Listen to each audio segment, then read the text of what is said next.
What is up, everyone? Kyle here. We are back. Today we are prepping for the final event of the year, final race, final event, final everything for the little V6. So it is an autocross event, nothing too exciting, but it's the last one of the year. This is the last event that I can get points for, solidify my class lead, and hopefully get up overall and get up higher in the overall rankings. So with it being the last event, that means Ranger content is coming very, very soon. I have noticed you guys absolutely killing it on the Ranger stuff. I want to do more with it, just haven't really had a chance working on this. But with this kind of being retired for the season, over winter, stuff like that, not doing anything with it, I'm going to be hitting this thing a lot harder, giving you guys a lot more content, a lot more ideas, lights, off-roading stuff, things of that nature. So stay tuned if you guys are into that. But moving back to this. So I noticed on the rear diffuser of the car with some videos, I noticed it scraping in some areas, not scraping in other areas.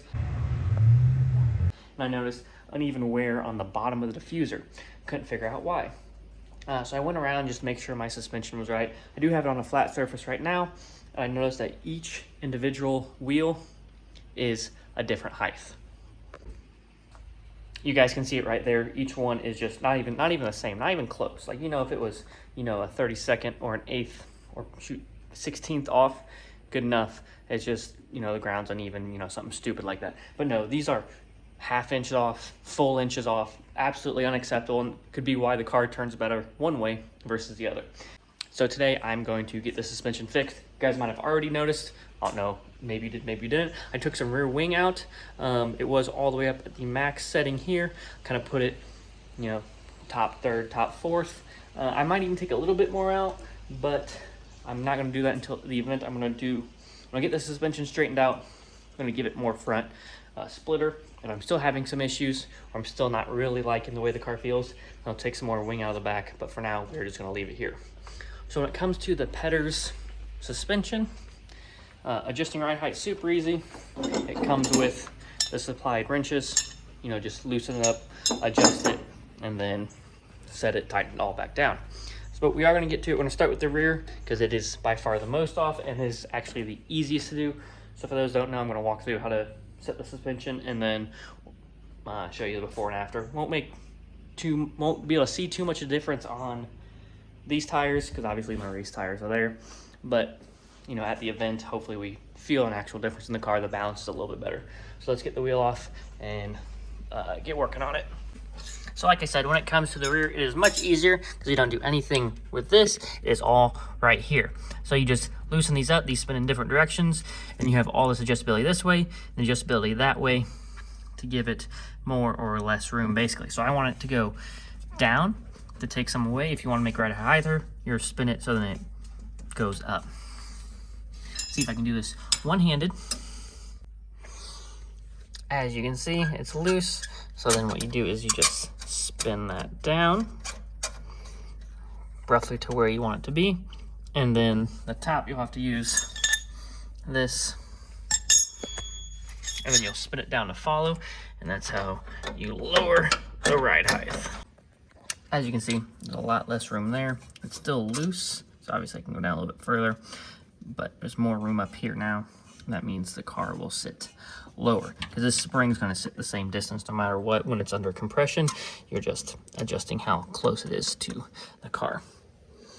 Don't know, because the wheel is off the ground, you can't really, you know, measure how perfectly it is. So I'm just going to jump over to the other side, take a measurement of how much room is here to get a rough idea of what's needed.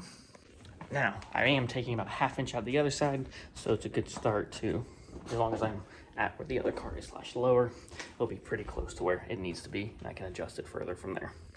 All right, everyone, so turning out this is more intensive than what I thought, simply because just the rear, everything is different. So you can see here, this is all, you know, grooved, so it can screw down into here. So everything right to left side was different. This spacing was different, this spacing was different, so I need to literally just adjust it all. Like, that's the only thing I can do is just start from scratch, set the rear, set the springs, then set the struts, then go to the other side. I thought they were all going to be the same. Clearly I was wrong. So hopefully I don't completely screw everything up for this last event, but at least it'll be even right to left. So they are less than a quarter inch from each other, about 1/8 of an inch off side to side, which I will take. That is close enough. But like the strut on this side is 1 inch shorter than the strut on that side, with the springs being set correctly and all that stuff. Now, the kit did say, there's a specific right side and a specific left side. Maybe that has something to do with it, but I don't know. You guys tell me. This is where I'm asking you for help. It's set up right. Everything's installed correctly. Car's level. Ground clearance is level. Wheel to top of fender is slightly off. But the size of like the bump stop location on either side, the distance between the bump stop and the frame is the same. But this strut is a full inch shorter than that one, than the other side. No idea, beyond me. Someone else engineered these. I'm just along for the ride. But back is done. Did drop car about 1/2 inch, which should help downforce. Might have to clear the diffuser now a little bit, but we're gonna jump to the front and try to get the same out of it to really help this diffuser. Sorry, to really help that splitter up front. So hopefully we got 1/2 inch out the back. Hopefully we can get the same out of the front, because the lower you run the splitter, the more downforce it's gonna just make naturally. So you guys can see there, much better between the two. I didn't want to do anything with the front, simply because you have to take the hat, you have to drop the whole hat, spin it down that way. And that's not something I wanted to do. That would be a lot, not too difficult. I mean, it's pretty simple. It's just so much more time consuming than what I want to do with this. I want to do it quick. This has already been longer than what I wanted to. The front was good. I wanted to drop it about 1/2 inch, but it was equal, so I didn't really have to do much with the front, so I'm not gonna do the front. The back I did get straightened out, so I'm happy with that. Going to hopefully the next event, which is this coming Sunday. Hopefully I didn't completely screw up the balance of the car, but I can adjust compression and rebound up top with this vehicle. So worst case scenario, I just might do that, but hopefully the changes made the car is going to make the car stick and handle a little bit more and take away some of that understeer, which I had at the first event. Only time will tell until then. Like I said, more Ranger content will be coming up soon with winter coming up. I'm not going to do much.